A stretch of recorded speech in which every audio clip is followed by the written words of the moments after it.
Statement PSSI, Martin Paes batal ambil sumpah WNI pada 12 Maret 2024. Pemain keturunan Martin Paes batal datang ke tanah air untuk mengambil proses sumpah menjadi warga negara Indonesia atau WNI. Awalnya Martin Paes dikabarkan akan datang ke Indonesia bersama Tom Hai, Ragnar Oratmangun, dan Nathan Joaon untuk mengambil sumpah WNI pada Selasa, 12 Maret 2024. Kepastian kiper keturunan Belanda itu batal datang ke Indonesia dikabarkan secara langsung oleh anggota EXO PSSI Endri Irawan. Endri mengatakan bahwa Martin Paes belum bisa datang ke Indonesia karena masalah waktu. Sebelumnya sempat dikabarkan bahwa Martin Paes masih mempunyai masalah terkait belum pindah federasi dari KNVB ke PSSI. Namun Endri membantah itu. Saya belum ada update untuk Martin Paes, cuma kemungkinan memang salah waktunya.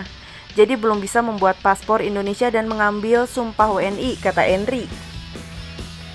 Martin Paes juga tidak dipanggil pelatih timnas Indonesia Sintayong untuk melawan Vietnam pada laga ketiga grup F kualifikasi Piala Dunia 2026 zona Asia di Stadion Utama Gelora Bung Karno atau SUGBK Senayan, Jakarta Pusat pada Kamis 21 Maret 2024. Sementara untuk Tom Hai, Ragnar Oratmangun, dan Nathan Joaon dipanggil untuk membela tim Merah Putih. Endri mengonfirmasi bahwa ketiga pemain itu, selain Martin Paes, bisa datang ke Indonesia untuk mengambil sumpah WNI. Setelah itu mereka akan berlatih bersama timnas Indonesia untuk persiapan melawan Vietnam. Kalau mereka bertiga memang tidak ada masalah dengan klubnya, tapi bisa dipastikan bahwa Martin Paes belum bisa datang ke Indonesia untuk tanggal 12 Maret nanti lanjutnya. Dari ketiga pemain di atas yang akan datang ke Indonesia, hanya Nathan Joaon yang tinggal mengambil sumpah WNI. Sementara Tom Hai dan Ragnar Oratmangun berkasnya masih masuk dahulu ke Presiden Indonesia. Kalau Nathan Joaon tinggal sumpah saja, lalu untuk dua orang lainnya tinggal beberapa langkah lagi. Nah, setelah sumpah, mereka akan mendapatkan paspor dan lanjut pengurusan perpindahan federasi untuk bisa bermain melawan Vietnam, ucap Endri. Lanjut Endri, PSSI sedang terus mengebut agar ketiga pemain itu bisa bermain melawan Vietnam. Pendaftaran pemain untuk melawan Vietnam akan ditutup pada 13 Maret 2024. Makanya, dari hasil DPR kemarin akan lanjut ke Kepres serta Kemenkumham dan tinggal sumpah, tutup Endri.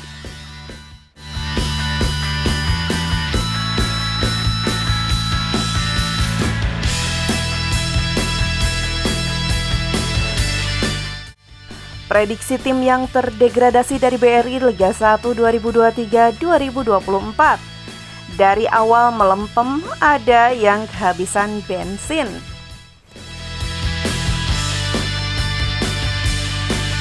BRI Liga 1 2023-2024 memasuki masa-masa krusial. Kompetisi kasta tertinggi sepak bola Indonesia itu sudah bergulir 28 pekan. Artinya tinggal 6 pertandingan lagi yang akan dijalani setiap klub. Borneo FC kini masih kukuh menempati peringkat pertama klasemen sementara dengan torehan 66 poin. Mereka jadi tim pertama yang memastikan diri lolos ke Championship Series. 3 slot sisanya bakal diperebutkan sejumlah tim.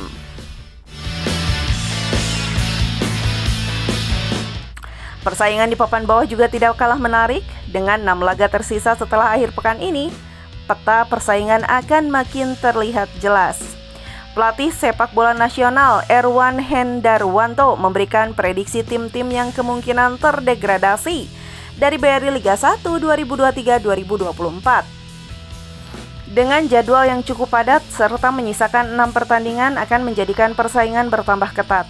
Tidak hanya tim-tim papan atas untuk mengejar babak championship, tapi juga tim-tim di papan bawah untuk menghindari degradasi, ujar Erwan Hendarwanto pada Jumat 8 Maret 2024.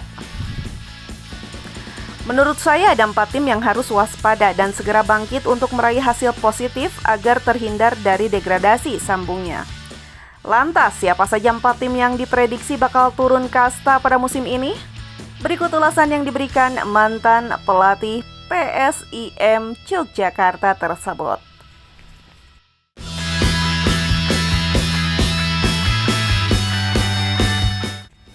Persikabo 1973. Dari awal kompetisi, tim ini sudah kesulitan untuk bersaing dengan tim-tim lain, sehingga berimbas dengan pergantian pelatih. Namun, pergantian pelatih belum bisa memberikan dampak positif, terutama dalam hal meraih kemenangan, dan saat ini Persikabo ada di dasar klasemen, kata Erwan Hendarwanto. Saya lihat kendala utamanya kurang tajamnya lini depan dan rapuhnya lini pertahanan Persikabo yang membuat sulit untuk menang. Skuad yang menurut saya minim jam terbang di Liga 1 menjadi pelatih sulit untuk membentuk tim yang kuat lanjutnya.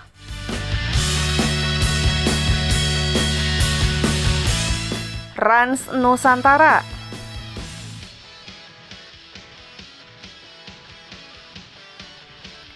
Sempat memberikan kejutan dengan berada di papan atas di putaran pertama, kemudian terjun bebas di putaran kedua dengan mengalami 11 kekalahan beruntun, menjadikan posisi dengan zona degradasi semakin dekat. Menjadi PR besar tim pelatih untuk segera bangkit, ulasnya. Pemecatan pelatih semakin membuat Rans harus kerja keras supaya bisa bertahan, mengingat adaptasi pelatih baru dengan menyisakan 6 match bukan pekerjaan yang mudah. Yang terberat adalah membangkitkan mentalitas dan kepercayaan diri setelah rentetan hasil buruk, tambah dia.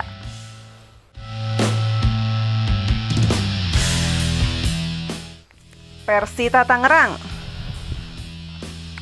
Performa yang tak kunjung stabil membuat Persita Tangerang terjerembab di jurang degradasi. Pendekar Cisadane kini berada tepat di zona merah atau peringkat 16 klasemen sementara. Mereka juga gagal memetik kemenangan dari 6 laga terakhir yang dijalaninya. Kurang konsistennya permainan dan ketergantungan kepada Ramiro Vergonji di lini depan menjadi kendala tersendiri bagi Persita dalam meraih kemenangan, paparnya. Baru meraih 7 kemenangan dari 27 pertandingan yang sudah dijalani, harus benar-benar memanfaatkan sisa laga dengan baik kalau tidak mau degradasi, ucap pelatih asal Magelang, Jawa Tengah itu.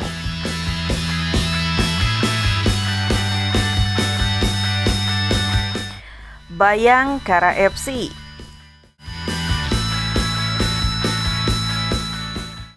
Sama seperti Persikabo 1973, Bayangkara FC juga tidak mengawali kompetisi dengan mulus.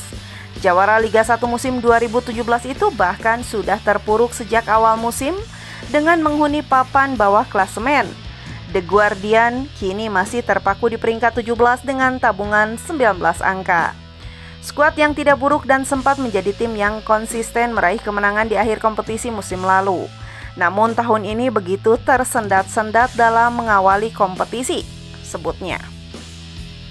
Ditinggal beberapa pilar terutama di lini depan dan tidak mendapatkan pengganti yang sepadan menjadi problem tersendiri dalam urusan mencetak gol. Terlihat sangat tergantung dengan Matias Mir sehingga mudah dibaca oleh lawan.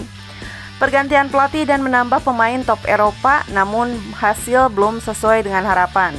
Baru meraih sekali kemenangan setelah penambahan pemain di putaran kedua, menjadikan tim ini benar-benar harus ekstra waspada dan ekstra kerja keras supaya bisa bertahan di Liga 1, pungkas Erwan.